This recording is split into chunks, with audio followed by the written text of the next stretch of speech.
Welcome to the smart community, smart regions, smart towns, and smart cities. It's where we live, work, and play. With smart communities, the future starts today. Big data, smart mobility, emerging trends galore. The Smart Community Podcast is what you're looking for. Hi, Smart Community friends. It's Ellen Ronalds Keene here, the producer of the Smart Community Podcast. And I am here with very special guest, Zoe, the host of the Smart Community Podcast. Hi, Zoe. How are you? Hi, Ellen. I am fabulous. What are we here for this very special episode? Well, it is our 5th birthday of the podcast. Very exciting. Yeah. I can't believe it's been 5 years. Can you? I really can't believe it's been 5 years. It feels like just yesterday that we were sitting over breakfast, brainstorming podcast ideas, and it was still, there was so much about your life that was different. You were still trying to really, figure out even what the smart space even was. But I guess that's what we're going to talk about today, how much has changed in the smart city, smart community space over those last 5 years.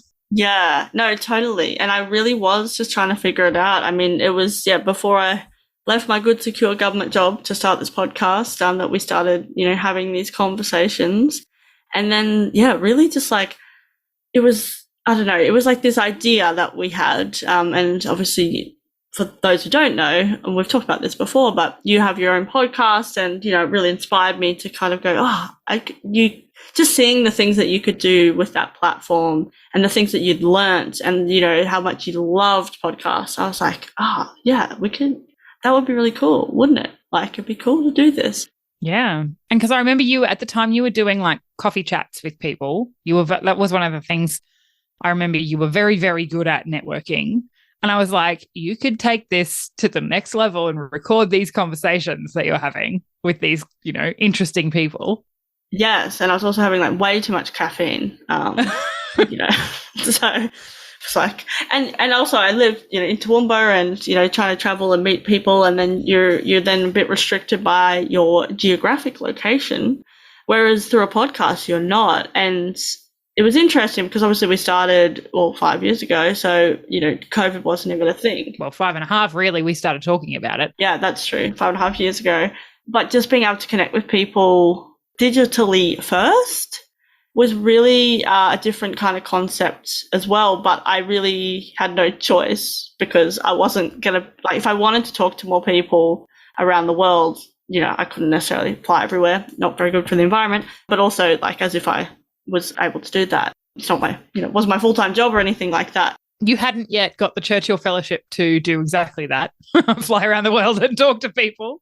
Yes. And that was also, again, that was something that came about because, the podcast all led into that, right? Like it was like a stepping stone as well to be able to share my learnings on the podcast, but also then, build out my itinerary based on who I'd spoken to on the podcast as well. So it really, it's the gift that keeps on giving. And I guess, to be 5 years, it's pretty special. And I should have looked before, but how many episodes are we up to? We're up to about 330 something. Yes. Which is a lot of episodes.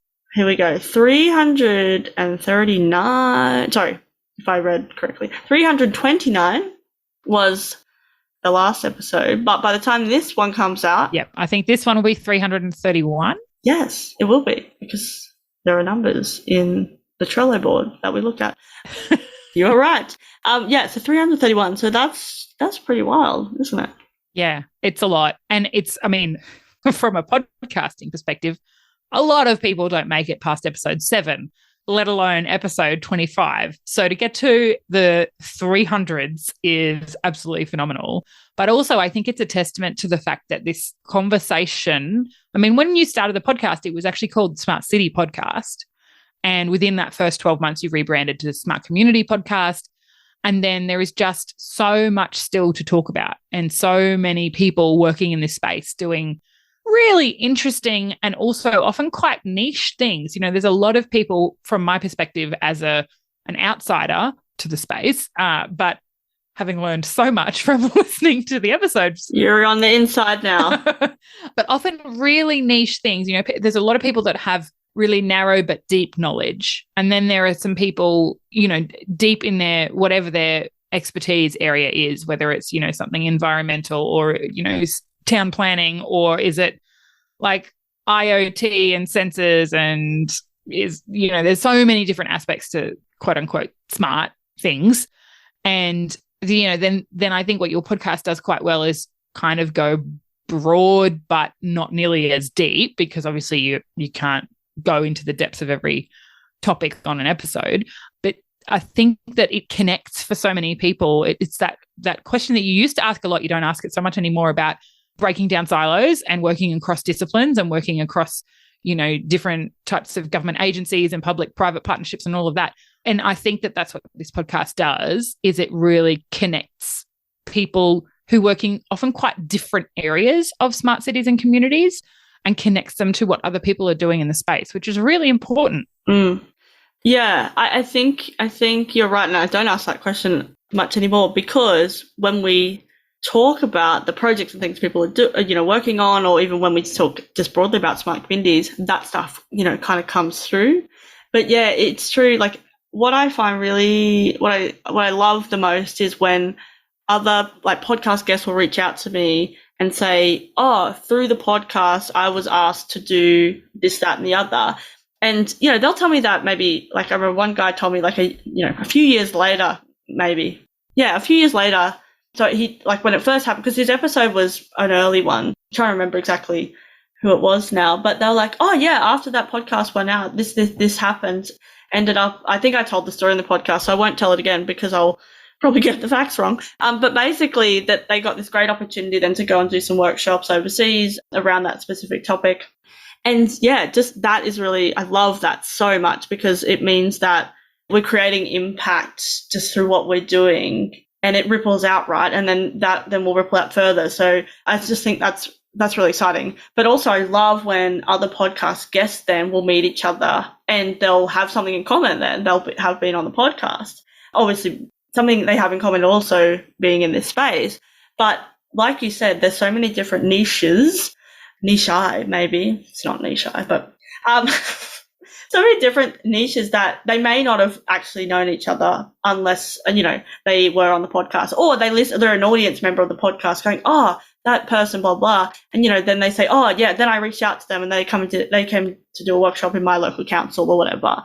So that I love, because it is network on steroids for me, but it's also this kind of, you know, the gift that keeps on giving to everyone else involved, whether you're a listener, whether you're just a follower of our social media and so you just, you know, absorb it that way, or yeah, whether you're a guest or working with a guest, or yeah, I just think I do really love that. And that's why, you know, continue to do it. One, I love having the conversations, but two, just that network effect and that ripple out effect is really special. Yeah.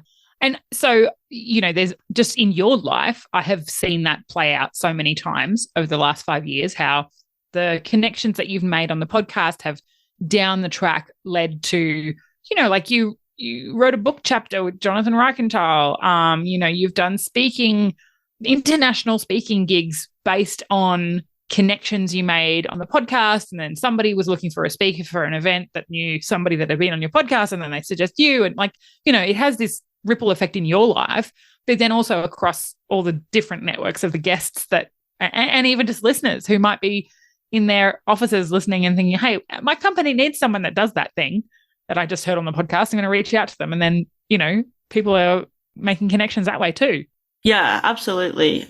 And yeah, that's a special thing about podcasts, I think, where you can, I also think like that then happens, but then even if it's not direct, like this indirect thing, and even thinking about like how much I've learned on the podcast, like from my guests, but then I think about, you know, oh, that's a new way of thinking about things. And then I don't know, you see something else that is a bit more adjacent, and then you dive down that, you know, those type of things. I love that as well. And I hope that's what the guests get too. Like, oh, I've never thought about like that. But then, you know, when you when you buy a red car, you'll see red cars everywhere, right? So then you go, oh, that's right. Oh, I heard about that little thing. And maybe they don't even remember that it was on the podcast. It might have just been, and I just think that is really special too. And I also love when particularly students and like younger professionals reach out to me saying like, oh, I wanted to know about smart cities and smart communities, and someone recommended the podcast. Thank you so much for putting it out there. But then they'll be like, oh, can I get some advice about ABC? And I love having those conversations too, because again, it's like really living that smart community value in the sense of continuing to share and broaden and bring more people into the conversation as well, and then being able to have those conversations where then again, I just might have one conversation with somebody, and then they might have another conversation with someone else, and then it just like again ripples out. Or they've heard something on the podcast, and then they can go and they go, oh, I didn't realize that was something I could get into. Yeah, absolutely. Yeah, and I mean, I feel like even sort of coming back to that idea of the space maturing. Yes. When you started the podcast, it was called the Smart City Podcast, but also a lot of the conversations were about tech and that human element coming through. And it seemed like when you started the podcast was almost just this really interesting moment in time when the smart city space was starting to, and people that worked in the smart city space were kind of all starting to go, it's not just about technology though. Like everybody seemed to be having the same aha moment almost at the same time. And then that's kind of what prompted you to change the name of the podcast, but to Smart Communities, to focus on that human element. But in what other ways have you seen the space mature over the last 5 years? Yeah, I think exactly what you said is bringing it back to the people. And I think at the beginning people used to say that, but now it's like the real tangible things. What is it that we need to do to really bring it back to the people? And a lot of it isn't necessarily a new technology, as we know, but it's about using that technology and data as tools. But we have all these other tools that we can't forget about, like community engagement, co-design. These are kind of buzzy words, but they're the real, how you do that in a real sense. And like, I think that's what I've seen mature. And you see it, right? The people that were only talking about technology or those conversations have dropped away, but it's left this substance, right? And the substance is about, we have to do things differently because we've got these, it's not just about smart stuff over in the corner. It's actually about these, big, massive things that are happening to us, climate change, the geopolitical environment, all those type of things. We know that we have to do things differently. And a smart community approach is how we do that, because we can then ask better questions because we have more information. We use technology not to control us, but as tools to be able to do things differently. The amount of, you increasing productivity, efficiency, all those type of things as well. But then with that, okay, what is the mindset shift that we need to actually not burn ourselves out as humans, or not, go too far down one way or the other, buy back that leisure time, can we actually work differently? Like all these type of things, there's so much in the space, and like sometimes it's a bit, can be overwhelming because you're just like, what is smart communities? Because what is a community? Like you can ask that. It's like there's so many different intricate parts. But what I'm really, really excited about is, like the conversations that were just about tech, or, here's some tech, we don't really know why, but we're going to throw it in anyway. And, can be damaging, right? Particularly if people aren't involved and people aren't thought about, particular groups of people, et cetera, et cetera. But now when we're talking about it, it's not, like we said, the smart stuff in the corner. It's weaving it through and it's embedding it. And when we've got government agencies actually embedding smart, in inverted commas, which means, technology solutions, foundational digital connectivity, and an ability to collect, store, manage, analyze data to make better decisions, then we know that, this is real stuff that we really need to be, that's not even that's real stuff. It's like, this is being invested in now, not as something shiny. It's like a must have, not a value add. And that's maturity I'm seeing. But the only way we got there is because we brought different people into the conversation, right? Because we go, it's not working if we're only talking about technology. What does it mean to be smart? And if we're assessing cities against each other or whatever, what does that all mean? But when you actually drill down to it, it's like, improving quality of life for people, and what tools can we use to be able to do that? And I think like the status quo can no longer serve us, right? And so we had to do something different. And I think now that it's a bit like sustainability was a thing that was like, some people would talk about and be like, oh yeah, we'll do that when we get to it or whatever. Whereas now, it's embedded. It's embedded throughout. We don't need to talk about it as a separate thing. It's similar. And again, there's still so far to go, but those things are starting to happen. And that's really exciting, because you drop away the shiny widgets and the toys and whatever else, and you actually have this substance, and you've got people engaged and excited about this future, which, the future, but also just, getting people excited about transportation, because there's new mobility choices and opening up access for people who didn't have access before. You're getting the community talking about things like land use planning. They don't know necessarily they're talking about that, but involved in conversations about what they want their communities to look and feel like. And we're also having conversations about data, like at a whole new level. And I just think we're going to have more and more. And, we know that it's not all good. We've got these data breaches happening. We've got, terrible things happening around the world in, just in our lives or whatever, but we're having more conversations about it. And we've got information at our fingertips to make better decisions.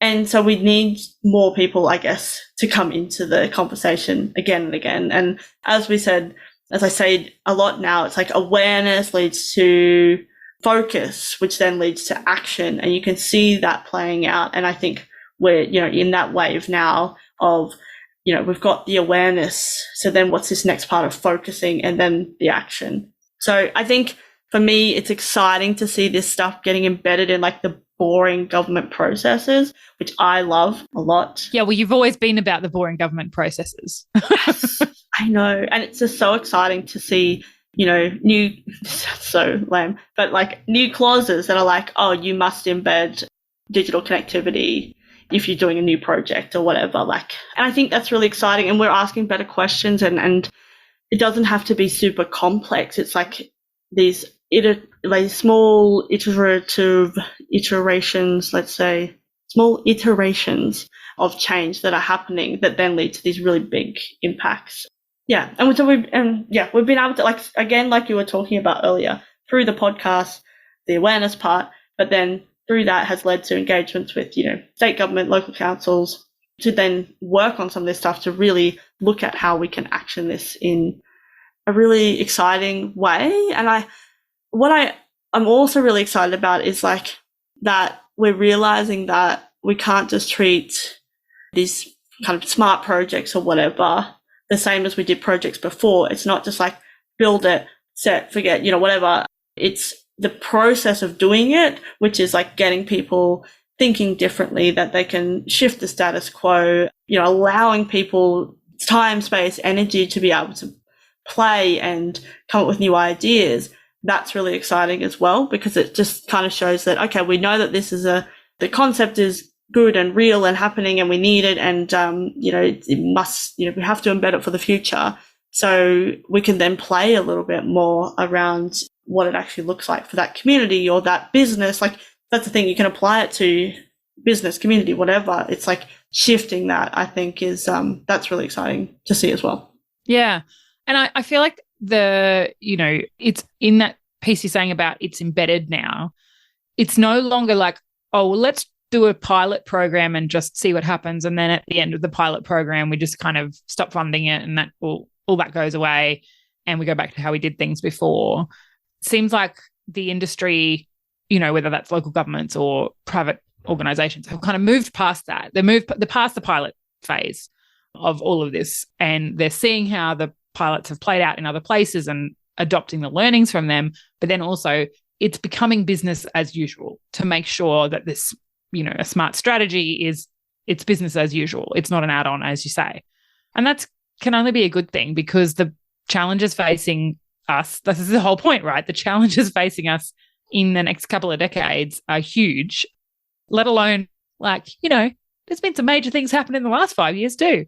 And in many ways, I think that smart conversation perhaps was accelerated by the pandemic, but also obviously it created a whole bunch of new problems that we had to solve.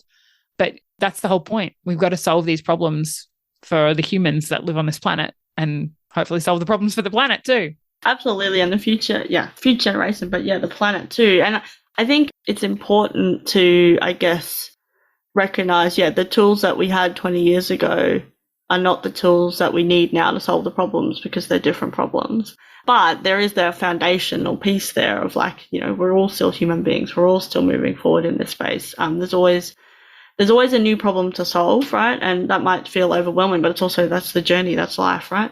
There's always a bigger fish. There is. And, I just think about, say, Amsterdam, for example. It's we talk about traffic congestion here, the next, more people on bicycles, et cetera, if we were in Australia, for example, and, that's what we want.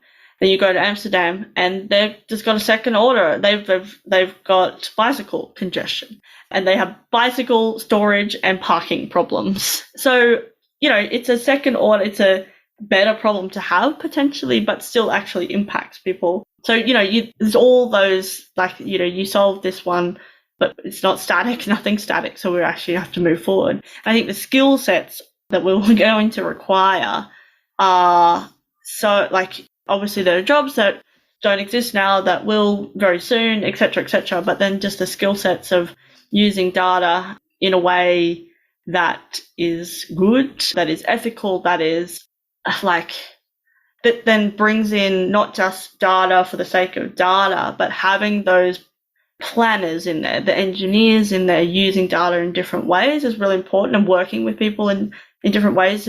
That kind of language barrier, as in not a literal language barrier, but can be, but talking code with, planning, regulation or whatever. So those type of things, that collision of professions is going to be really interesting. And that might be one person might have multiple different disciplines in their own experience. And I think we're going to see more and more of that, which obviously comes with amazing opportunities, but also challenges and barriers and things that we'll have to then continue to work through. And I think that is also another really exciting piece. But the only way we do that is if we start getting people thinking about that when they're at school and choosing university degrees or trades or whatever they're going to choose. But how, what are those problems in the future that we'll need more people to be able to solve and build in? And also just creativity, just having a fresh, I'm not just an engineer. You can do more than one thing, as I often say. I'm not just, an engineer that used to build roads and, now I work in smart communities. It's there's so many different elements to my, existence and life and how that kind of all brings together. But then also other people thinking about the things you can learn from, I don't know, maybe in the community, you do the local, I don't know, Meals on Wheels or something run.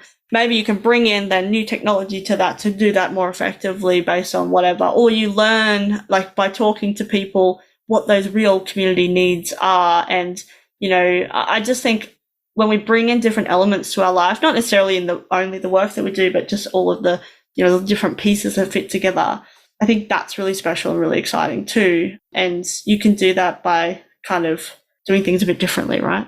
Mm. Yeah, well, and having, that's how you get new thinking and different thinking, is having people who are not in the same industry or, steeped in only the traditions from one industry, but getting that influence from other industries or other experiences that you've had. And that's how new thinking happens. Yeah. But I guess that's what I wanted to go back to, the pilot phase and all that type of stuff. So we've learned a lot in that phase, and learning from each other is also really important. And so how people share those learnings is something that we're really conscious of now. And, when we set up a project, we're conscious of measuring and monitoring for our benefit and, achieving the benefits and realizing the benefits for our sake, but also thinking about what can the rest of the community, as in the global community, the smart community, all the different people learning from each other, what information do they need? Because they don't just need, we installed this thing and we did this other thing.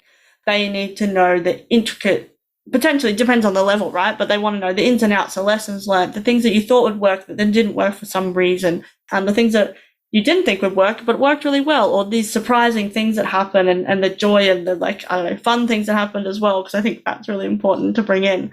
But we'll be testing and trying new things because it's still emerging space, but we'll be doing it differently because it won't just be a death by pilot. It's like, oh, we've learnt this part, we just want to add this little bit on top, or whatever the case is. Yeah, exactly. Not reinventing the wheel every time. Yes. But also there is going to be some differences in context where you might have to, it's almost like an experiment, a pilot. And so it's like, well, it didn't work over there, but might it work in this other context? Let's find out. Yeah, totally. And yeah, just trying things a bit differently in traditional projects as well is also a smart approach, like thinking about how we can shift and change and do things differently, applying different methodologies, to running a project and those type of things. I think that's really exciting too. And that happens when, like we talked about earlier, bringing different disciplines together. It's like, oh, this is how I run projects, this is how you run all those type of things. I just think there's, in this space, because we're moving into that more mature space where we trust the concept, we know that, we're moving in the right direction. We're setting up frameworks to realize the benefits from a community level. I think that's exciting.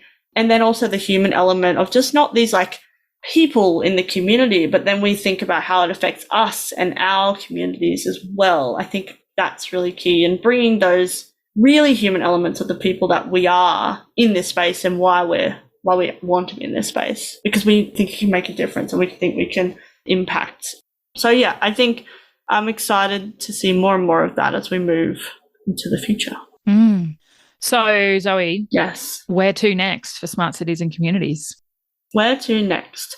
I think that we're going to see a lot of movement in using data better and being more accountable, like from a local government perspective or state government perspective, governments using data in different ways to share information with the community in a really easy to kind of digest format, but then actually co-creating or co-designing these things with the community as well. Because at the moment, it feels like a bit of a black box. Oh, what is data? What is, or whatever. And we've been talking about it for a long time. But what are those real things that we can do differently that, decisions are being made all of the time with the data that's available? So what are those other things that we could learn, those insights that we could garner, all those type of things, bringing that in and then really making it easy for people to digest and do things differently. I think we're going to see this skills, this data analytics, awareness, science, whatever you want to call it.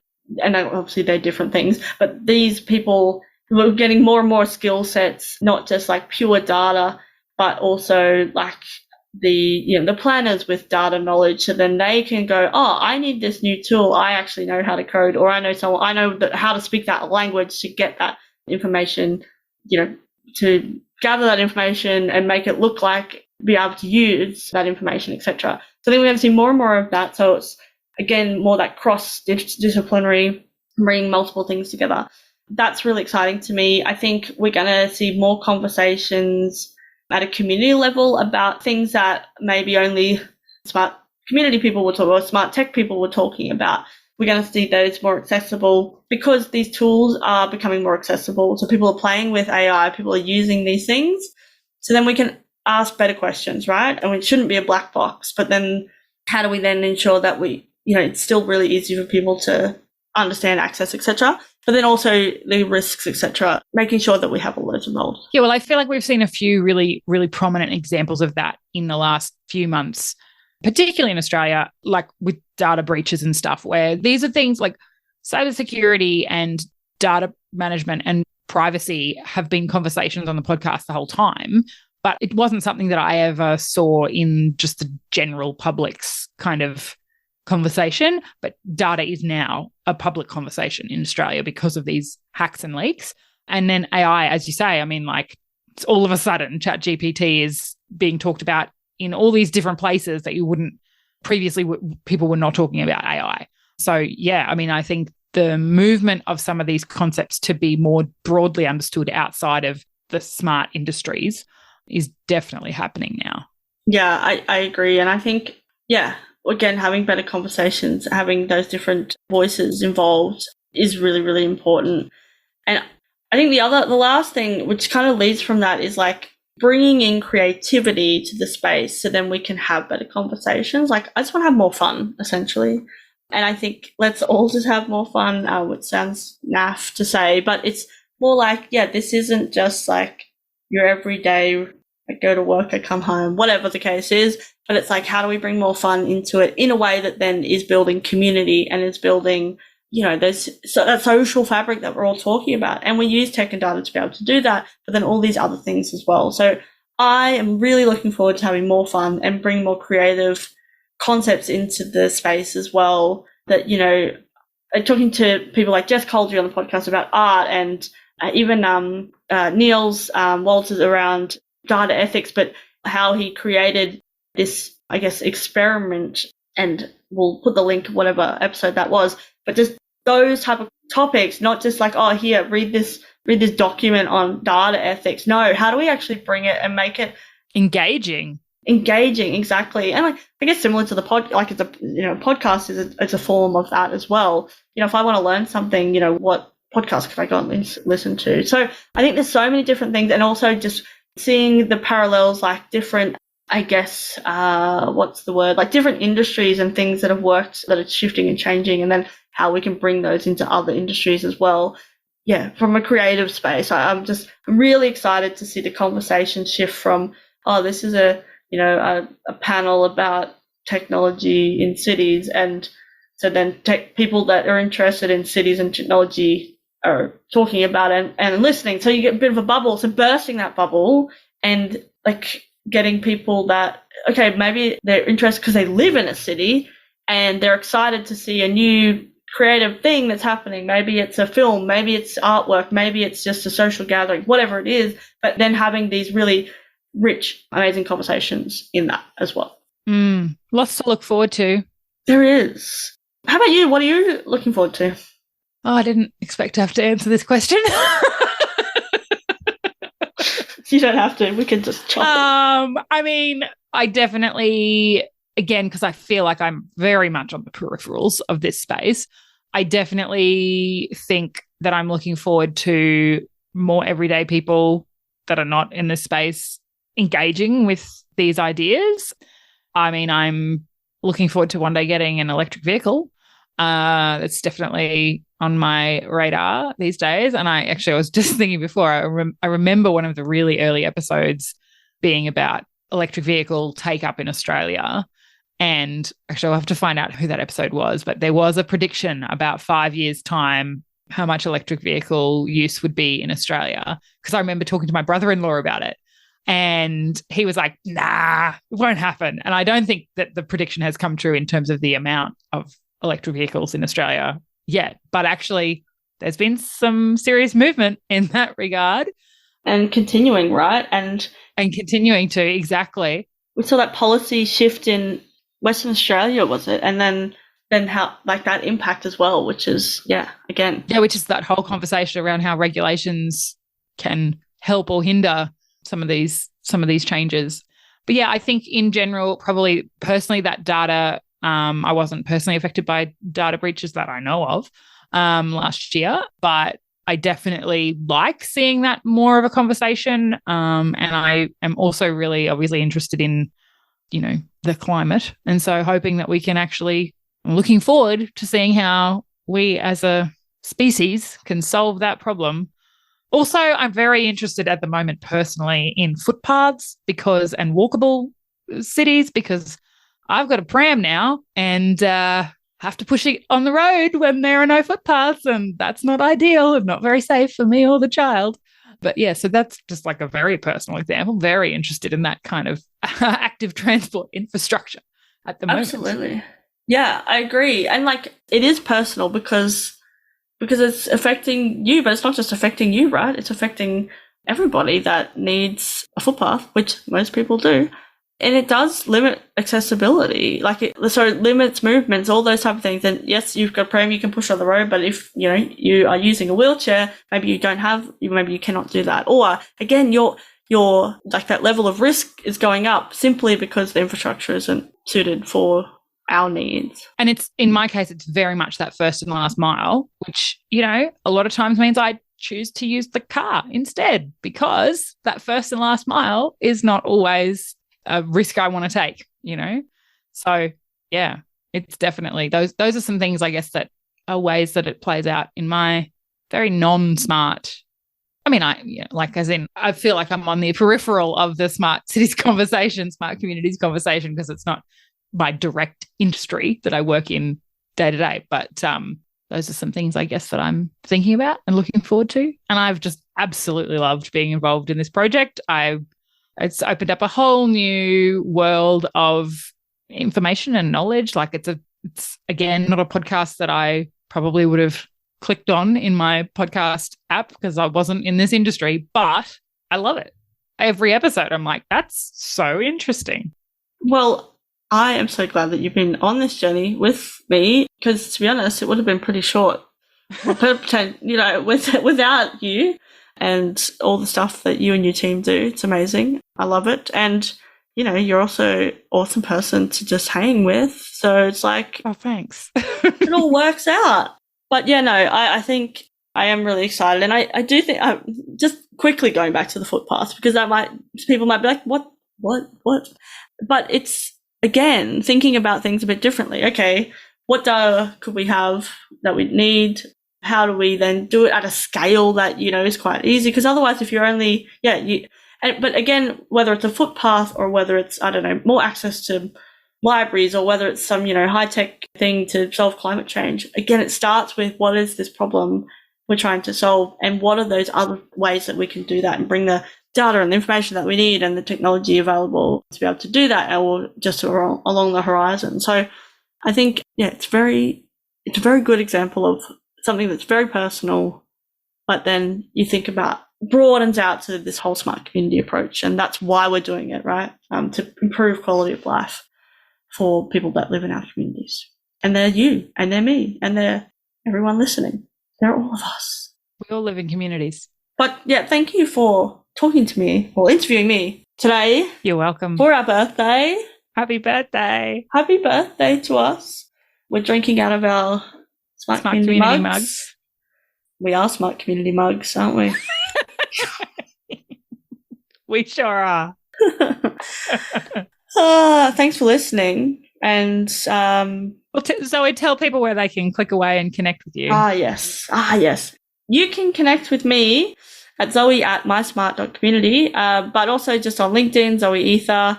That's my name these days. And yeah, I'm happy for a chat wherever you can find me on the line. And thank you for, I guess, sticking with us for this 5 years. And we're keen. What are people excited about? What topics do you want us to cover? Let us know. Send us an email, send us a message, do other things, whatever. Yeah, if you've got a good example of a project or even if it is seemingly small and in your own personal life, it doesn't have to necessarily be something that you've worked on at work. But if you've got a smart project that you want to tell us about, we would love to hear. We would. Yeah. That's the other thing I love the podcast for.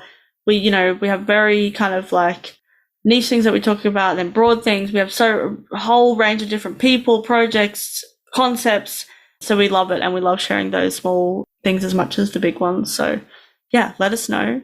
And I was trying to remember what do I always say at the end? We hope you enjoy listening to this episode as much as we enjoy making it. Welcome to the smart community. Thanks, Ellen. I think that's it. Bye-bye. Bye-bye.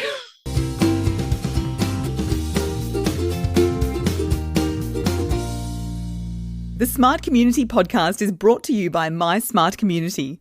If you're trying to deal with disruption, not sure what technologies to buy, need to facilitate genuine collaboration, then we can help. Email hello@mysmart.community or head to www.mysmart.community/consulting. Thanks so much for listening to the Smart Community Podcast. Show notes for this episode and all other episodes are available on our website, mysmart.community/podcast. If you have any questions for us or any of our guests, you can email hello@mysmart.community. You can also find us on the socials. We are on LinkedIn and Twitter at SmartCommHQ. That's com with 2 M's. If you are enjoying the podcast, please hit subscribe so you never miss an episode. And we would love for you to leave us a rating and review at wherever you listen. This really helps us reach more ears and eyes, so thank you for your support. As always, we hope you enjoyed listening to this episode as much as we enjoyed making it.